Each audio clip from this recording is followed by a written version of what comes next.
नमस्कार दोस्तों। आखिर कर्ण और मेघनाथ में कौन थे सबसे शक्तिशाली? दोनों का अगर युद्ध हुआ होता तो किसकी जीत होती? दोस्तों, वीडियो को शुरू करने से पहले यदि आप लोग सच्चे सनातनी और प्रभु श्री राम को सच्चे दिल से मानते हैं तो इस वीडियो को लाइक और हमारे चैनल को सब्सक्राइब जरूर करें और साथ ही कमेंट बॉक्स में जय श्री राम अवश्य लिखें। दोस्तों, दो वीर योद्धा जिनकी शक्तियाँ बेमिसाल थी और इनसे सीधे तौर पर युद्ध करना खुद देवताओं तक को महंगा पड़ा था। वैसे यह दोनों ही योद्धा अपने काल के महान योद्धाओं में से एक थे।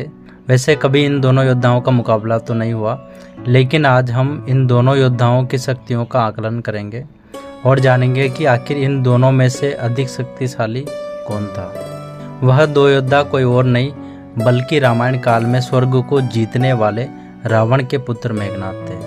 वहीं दूसरी तरफ महाभारत काल के एक ऐसे शक्तिशाली योद्धा यानी सूर्यपुत्र दानवीर कर्ण है। अब अगर दोनों ही योद्धाओं का मुकाबला होता तो किस योद्धा की जीत होती?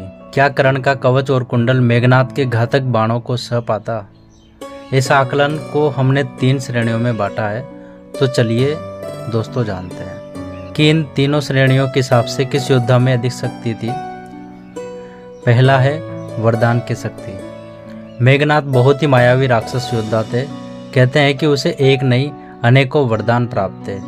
12 वर्ष की आयु होते होते मेघनाथ ने अपने कुलदेवी निकुंबला के मंदिर में अपने गुरु शुक्राचार्य से शिक्षा लेकर कई सारी सिद्धियों को प्राप्त कर लिया था।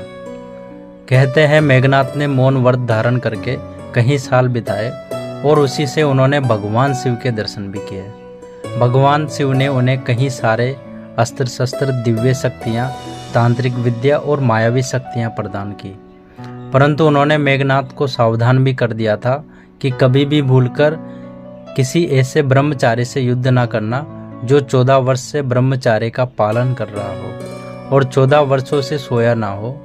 इसके साथ उन्होंने ब्रह्मा जी से वरदान भी प्राप्त था कि जब वह आपातकाल में देवी निकुंबला के तांत्रिक यज्ञ करेंगे तो उसे एक ऐसे दिव्य रथ की प्राप्ति होगी और उस रथ पर बैठकर जब तक वह युद्ध करेंगे तब तक उन्हें कोई भी परास्त नहीं कर पाएगा और ना ही उनका कोई वध कर पाएगा।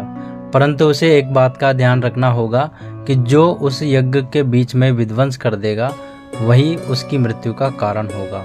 और साथ ही साथ स्वर्ग जीतने पर ब्रह्मदेव ने उसे यह भी वरदान दिया था कि आज से मेघनाथ को इंद्रजीत कहा जाएगा, जिससे इंद्र की ख्याति सदा सदा के लिए कलंकित हो जाएगी। वही अगर हम सूर्यपुत्र कर्ण की बात करें तो जन्म से ही सूर्यपुत्र कर्ण के शरीर में कवच और कुंडल विद्यमान थे जो उन्हें उनके पिता सूर्यदेव से प्राप्त हुए थे। कहते हैं कवच और कुंडल अभेद था। शक्ति से शक्तिशाली योद्धा भी कवच को तोड़ने में अक्षम थे। वही कुंडल कर्ण को फुर्तीला और युवा बनाए रखते थे। दरअसल कवच और कुंडल दोनों ही अमृत से निर्मित थे, जिससे कर्ण को युद्ध में सीधे तौर पर हरा पाना बिल्कुल नामुमकिन था। और अगर इन्हीं दोनों योद्धाओं का केवल वरदान के आधार पर युद्ध होता तो इनका युद्ध बड़ा भीषण होता और यकीनन मेघनाथ अपने तांत्रिक और मायावी शक्तियों के बल पर कर्ण को मूर्छित अवश्य कर देते। कर्ण का वध संभव तो नहीं हो पाता, लेकिन मेघनाथ के साथ मायावी शक्तियों के युद्ध में कर्ण को कवच और कुंडल भी नहीं बचा सकते। तो इस आकलन में मेघनाथ की जीत होती है। दोस्तों, दूसरा अस्त्र है दिव्य अस्त्र। इसके बारे में दोस्तों हम अगले भाग में जानेंगे। जो भी हमारे चैनल पर नए हो तो हमारे चैनल को सब्सक्राइब करें और वीडियो को लाइक करें और बेल आइकन को दबाना ना भूलें, ताकि इसका जैसे ही अगला भाग आएगा तो उसका नोटिफिकेशन आपको सबसे पहले मिल सके। Thank you so much.